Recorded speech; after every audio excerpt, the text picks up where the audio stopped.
So, everyone knows about the Fallout 76 Bethesda controversy with the gaming community. There has been lots and lots and lots of people talking about it on YouTube, Twitter, Reddit, Facebook, even on Instagram. How Fallout 76 is the worst game ever, how Fallout 76 is bad, awful, unplayable, and how Fallout 76 is a slap on the cheek to every gamer in the world. And I'm not here to talk about how bad, unplayable, and awful Fallout 76 is. No, I'm here to talk about what this means to Doom Eternal. I could make a video about Fallout 76 and cash on those views, but I'm honestly not interested on that game. Yes, I've played Fallout 3, Fallout 4, and Fallout New Vegas, and to be completely honest, Fallout New Vegas is the best Fallout game out there. It might even be a true masterpiece. And the reason why I'm not interested in Fallout 76 is because of my friends. No, not because my friends told me, oh, you shouldn't buy Fallout 76, blah blah blah. No, it's because my friends didn't buy Fallout 76, and the only reason why I will buy Fallout 76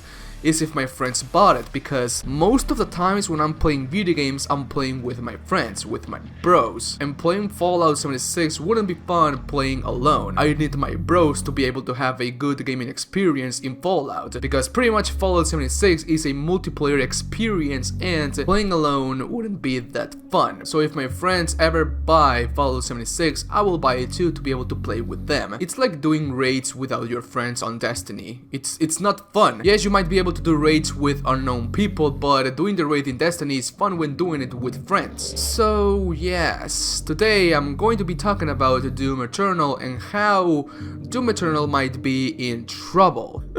As you guys already know, Bethesda Softworks is the publisher of Doom, and pretty much the commander of its software when talking about Doom. And recently there has been a lot of talk and rumors about Bethesda Softworks being in financial trouble. Because let's be completely honest, everyone knows that making video games is very expensive. You need to give resources to the developer, you need to give resources to pay the employees, etc. Making video games is very expensive. In the Fallout 76 limited edition there was a canvas bag made of leather and other hard materials that made the bag look very cool, but in the final product the bag was made of nylon. Pretty much the material they used for trash bags was used for this canvas bag from Fallout 76 limited edition. And the reason why they did that is because, in quotes, making the bag out of leather and the other hard and good looking materials was very expensive for Bethesda Softworks, so we made it out of another cheap material named nylon. Pretty much a slap in the face for the gaming community. Honestly, I do not care about how broken is the game, if it has bugs or glitches, because those bugs and glitches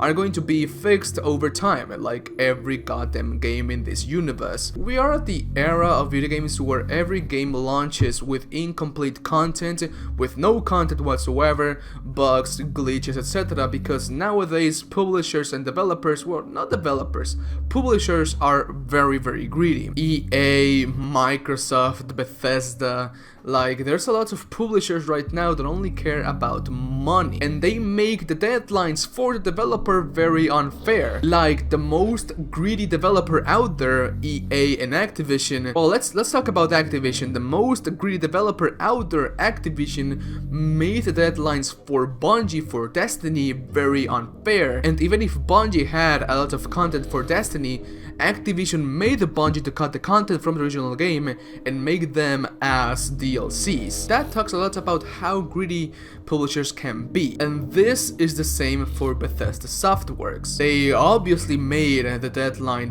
for Fallout 76 very unfair because if you are a developer, if you are working on the game, you know that pretty much the game is unfinished, and because of your honor or your dignity or whatever, you wouldn't want to publish that game to the public when it's not finished, because it's talking about how, because that work is your work and you wouldn't want your work to be trash talked, so you will pretty much do everything in your power to make the game look as good as it can and make content for the game and make the game very playable and fun. But no, publishers do not care about that. They only care about money. And now let's go for the main thing. The thing with the nylon bag is that Bethesda Softworks doesn't want to refund their players, and that pretty much making the canvas bag out of good material was very expensive. We're talking about pretty much a multi-millionaire or maybe billionaire company right now. Like, how can a multi-millionaire company think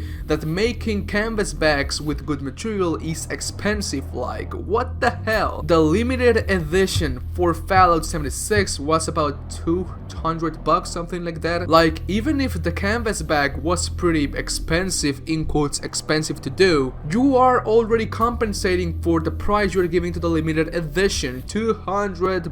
The goddamn base game costs $60.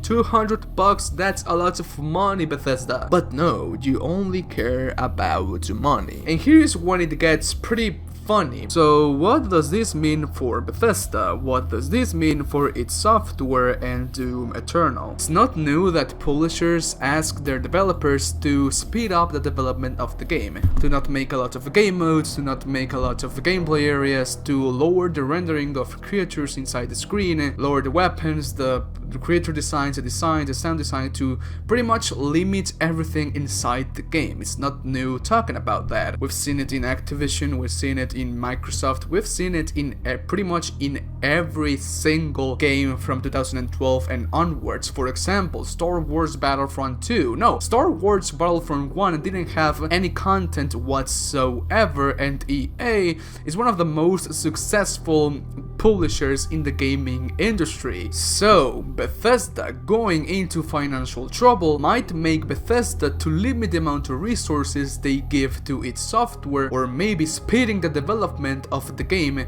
to make the game be published beforehand. Because when a company goes into financial trouble, all they want is money. They speed up all of their products to make them published beforehand and get the money beforehand. It is common sense. It happens in every single company that offers a service, a game, a movie, or whatever. And to be completely honest, if Bethesda is going into financial trouble, I can see this happening. Because every time a publisher goes into, in quotes, financial trouble, I say in quotes because some developers, some publishers make that excuse to be able to make the game be published beforehand. If Bethesda is going into financial trouble, then it is a fact that they're going to publish the game beforehand, before it is complete, with no content whatsoever, and with bugs, glitches, or something like that. Maybe even before they have a beta or whatever. For obvious reasons, I do not want this to happen to Doom Eternal, because honestly, in the stack of games Bethesda has been publishing in the last couple of years, Doom is the one that has been keeping Bethesda, or maybe its software as well, at the very tippity top of their game or something like that. Like, Doom is going to be the savior of Bethesda next year, because next year what they are publishing, Rage 2, okay, Rage has decent sales. They are publishing Doom Eternal, in which Doom in 2016 was one of the greater successes of Bethesda in its software, because nobody thought that the game was going to have that much success. Even if the multiplayer is not that good, the snap map mode and the campaign are the saving points for Doom 2016. I always play Doom 2016 arcade mode, snap map mode, or campaign just for fun, because I like that game and I take all of my gameplay footage out of the Doom 2016 campaign. And even when I'm playing Doom 2016 and recording, I sometimes forget I'm recording and I begin playing the whole campaign yet again. That's why I have a lot of gameplay footage of Doom 2016. But pretty much yes, when a publishing gaming company goes into financial trouble, all they do is speed up the development of their developers to publish the game beforehand and get that amount of money they need to get out of the danger zone or something like that. Bethesda said, okay, we're gonna refund you for the canvas bag. Like, we're not going to give you your $200, but we're gonna give you like in-game currency. And guess what? They gave 500 atoms for the players that ask for a refund. And the thing is that there's the same canvas bag inside the game. You can buy the bag inside the game for 700 atoms. Bethesda didn't even give us enough in-game currency to be able to buy the in-game canvas bag. Like, okay, so pretty much this means that because of this, there's a lot of people on YouTube, Twitter, Reddit, and Instagram or whatever talking about how Bethesda might be in financial trouble.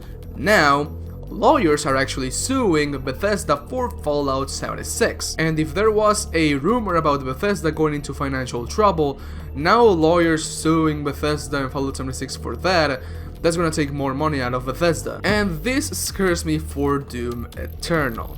Why? Because Bethesda is the one that gives budget to its software to make Doom Eternal. If Bethesda goes into financial trouble, and even closes company or whatever, its software is not going to have a publisher to publish the game. Yes, they can go to another publisher or whatever, but that's going to damage Doom Eternal in some way. We already saw the Doom Eternal gameplay reveal in Quake Con 2018, and it was pretty good. The graphics were amazing, the gameplay was amazing, and the surrounding area and the map was very good looking. It was like a finished game, but you need to understand, people, that when developers show their demo on E3 or in every con or whatever, they took weeks upon months upon years, well, not years, they took months to be able to perfect that area, that gameplay, that part of the game. So its software having that game, that area, that mission complete doesn't mean that they have the whole game complete, that like there's a lot of missions to complete, game modes, areas, rendering, characters, pistols, weapons. Like the game is not complete. I will say that Doom Eternal right now is pretty much like 15 to 20% complete or something along those lines, maybe even 30 or 40, I don't know, but pretty much games always go over budget, so the publisher needs to give more budget to the developer. And if the publisher is in financial trouble, they're going to limit, or they're not going to give budget to the developer asking for more money or resources to make the game, and that means that they're going to limit their creativity or something along those lines, like how many enemies the game can render in one screen, like how good the graphics are, like the surrounding areas, the map design, the gameplay design, the sound design, everything. Making games is a very complex project. Obviously, I do not want this controversy to be true. I do not want this rumor to be true, because I love Doom and I want Doom Eternal to be the best game of the year. Please, I beg to Halo Infinite to not come out in 2019, because I want Halo Infinite to be game of the year as well in 2020. But pretty much, I want Doom Eternal to be a good game, and that means that its software needs money. Obviously, this doesn't mean that its software is going to ask for, oh my god, a lot of money, a huge amount of money from Bethesda Softworks, because honestly everyone knows how its software works. They are pretty precise and efficient on what they do. So I have really high hopes for its software. What they do is a goddamn masterpiece, to be completely honest. You might be saying something like, Midnight, it doesn't matter if Bethesda doesn't want to refund their players and they are refunding their players with 500 atoms. To be completely honest, Bethesda is not losing a single penny when refunding their players with 500 atoms. It is in-game currency that can be bought from inside the game, with real money, obviously. But this tells us a lot about the mindset of Bethesda right now. Like, they are trying to save all the money they can. Even when giving in-game currency, Bethesda wants you to pay for more in-game currency. Like, Bethesda wants you to buy the in-game currency, the microtransactions inside the game, to make more money for some unknown reason. Like, yes, the publishers will always want money. I always want money too, like I want a lot of money as well, but we're talking about the mindset here. Bethesda Softworks doesn't lose a single penny when giving 500 atoms to players. 500 atoms to the players. But the mindset tells us that they want to save all the money they can, and that is an incentive for us to pay for microtransactions inside the goddamn game. It seems that they are pretty much desperate for money. They are begging for money or something like that. And also the nylon bag, it was calculated, cost about $1 to make. Like, you are paying $200 for the game, for in-game limited edition things inside the game, and for a $1 nylon bag. Like, how? Like, I cannot even understand. And honestly, as I said before, I do not want this controversy or rumor to be true, because I want Doom Eternal to be the best game ever. But obviously, developers need the resources to make the game, and if its software didn't get its full budget, then this is bad for its software as well. God damn it. I'm so confused, I cannot even think properly. And so, okay, Spartans, please leave a comment down below on what do you think about Bethesda going into financial trouble. What do you think about Doom Eternal right now, if it's going to be on trouble or not? And what do you think about this video? Do you like it or not? And so, okay, Spartans, that is all for today. If you guys like the video, slap a like on it, I'll greatly appreciate it. I'll see you guys in my next video. Bye bye, take care, and I love you very, very much. Thank you for watching, Spartans. I really do appreciate it. Bye bye.